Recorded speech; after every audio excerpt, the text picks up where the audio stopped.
Ассалаумағалейкум достар. Бүгінгі біздің бейнеролигіміз Қазақстандағы арнайы мектептер жайлы болмақ. Арнайы мектептер деп отқанымыз Назарбаев зияткерлік мектебі, республикалық физика-математика мектебі және КТЛ бұрынғы атауы қазіргі білім инновация лицейі осы мектептер жайлы болмақ.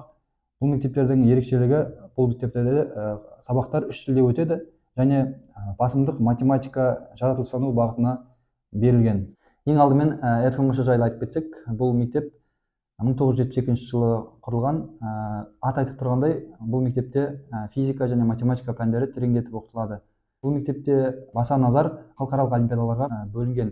Мектепте еркін ойлауды, көшбасшылық қасиеттерді шәкірттердің бойына сіңіреді. Бұл мектептерде оқыған кезде параллельно олимпиадаға қатысу арқылы мықты университеттерге грант ұтып алу мүмкіндігі қарастырылған.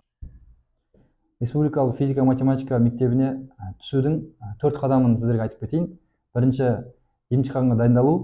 Бұл жердегі ескере кететін нәрсе, кәдімгі мектептегі тапсырмаларға қарағанда экзамен кезіндегі сұрақтар әлдеқайда күрделірек болатынын ескеріңіздер. Екінші, құжаттарды онлайн тапсыру. Ол сілтемені сіздерге описание бөлімінде қалдырып кететін боламыз. Үшінші, емтихан тапсыру және төртінші, емтихан нәтижесін күту. Биылғы жылғы онлайн тіркелу 11-28 ақпан аралығында болады. Ал емтиханға келер болсақ 8-9 сәуір күндері болады. Ал емтихан нәтижесі 21 сәуірде. Емтихан математика және логика пәндерінен тұрады. 50 сұрақ беріледі, тест форматында болады. Тест тапсыруға 20 минут уақыт және қосымша жауап парағын толтыруға 10 минут уақыт беріледі. 50 жылдық тарихы бар бұл мектептің атақты түлектеріне тоқталып кетсек, ең алдымен Яндекстің негізін қалаушылардың бірі Аркадий Волож деген азамат осы мектепті бітірген. Бизнесмен Тимур Кулибаев та осы мектептің түлегі. Және де Алматы қаласының қазіргі әкімі Ерболат Досаев та осы мектептің түлегі екен. Сонымен қатар Каспий банктың негізін қалаушылардың бірі Вячеслав Ким және қазақтың маңдайына біткен математик ағамыз Асқар Жұмаділдаев та осы мектепті бітірген екен. Осы атақты адамдардың қатарына сіз де қосылуыңыз мүмкін, яғни осы мектептің түлегі атана аласыз. Ұлттық қауіпсіздік комитетінің бұрынғы басшысы Кәрім Мәсімов те осы мектептің түлегі екен. Білім инновация лицейі 1992 жылы Түркияның сол кездегі президенті Тұрғыт Озал мен Қазақстан Республикасының тұңғыш президенті Нұрсұлтан Әбішұлы Назарбаевтың өзара келісімі бойынша құрылған. Бұған дейін бұл мектептің атауы өздеріңіз білетіндей Қазақ-түрік лицейі, яғни КТЛ деп аталған. Қысқаша түрде 2016 жылы бұл мектептің атауы БИЛ болып өзгерді. Оны басшылар 2016 жылы тәуелсіздігіміздің 25 жылдығына орай ауыстырылды деп түсіндіреді. Тағы да бір жайт, бұл жағдайды кейбір адамдар Түркиядағы сол кездегі саяси жағдайлармен байланыстырып жүргені жасырын емес. БИЛдің ерекшелігі қыздар бөлек лицейде, балдар бөлек лицейде оқытылады. Тек қана Петропавл қаласында аралас мектеп қарастырылған. Лицейде басты назар олимпиадаға аударылады. Бұл мектепте оқыған кезде әр баланың жеке менторы болады.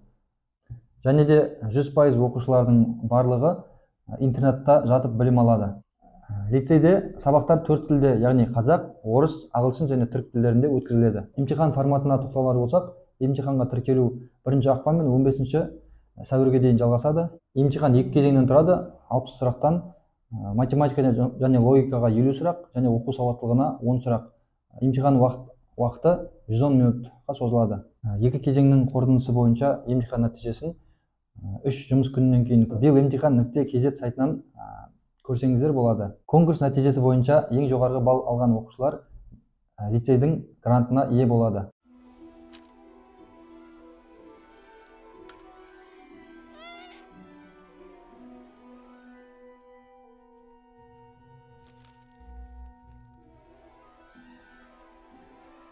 Келесі біздің мектебіміз тоқталатын Назарбаев зияткерлік мектептері.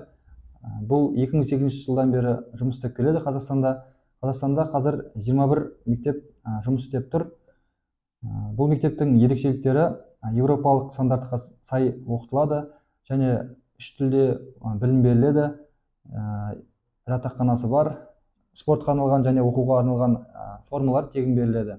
Және оқушылардың осы мектепте оқып жүріп, шетелдік және отандық жоғары оқу орындарына емтихан тапсырмай-ақ грант ұтып алуға мүмкіндіктері әбден бар. Және бұл мектепте тегін тамақ беріледі. Және де арнайы жабдықталған кабинеттер мен түрлі үйірмелер қарастырылған. Нешқа түсетін емтихан жайлы айтар болсақ, емтихан 2 кезеңнен тұрады, яғни 2 күнге жалғасады. Биылғы жылға ол 2-ші және 3-ші наурызға жоспарланып отыр. 2-ші наурыз күні оқушылардың жаратылыстану бағытындағы білімін бағалау үшін тест тапсырады. Ол тестте математика, жаратылыстану және сандық сипаттама 3 пән қарастырылған. Математикадан 40 сұрақ, сандық сипаттамадан 60 сұрақ және жаратылыстану пәнінен 20 сұрақ беріледі. Ал 3-ші наурыз күні оқушының тілдік қабілеттерін анықтау үшін тест тапсырылатын болады.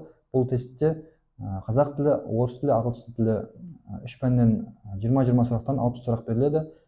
2 кезеңде де емтихан уақыты ұзақтығы, яғни 120 минутты құрайтын болады.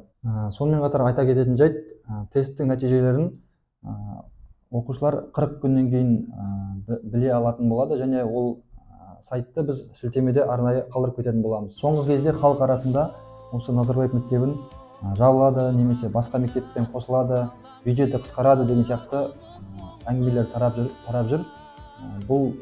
Бұған қатысты бір ресми қандай да бір мәлімдеменің болмауына байланысты біз бұл жайлы сөз қозғауды жөн деп санамадық.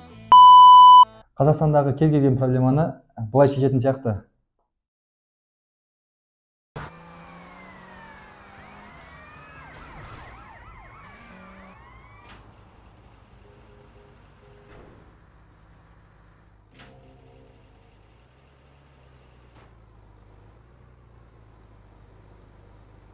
Айтпақшы, егер де сіз балаңыздың осындай үздік мектептерде оқығанын қаласаңыз, сол мектептерге емтиханға дайындайтын арнайы курстарды төмендегі сілтемеден қарап таныссаңыз болады.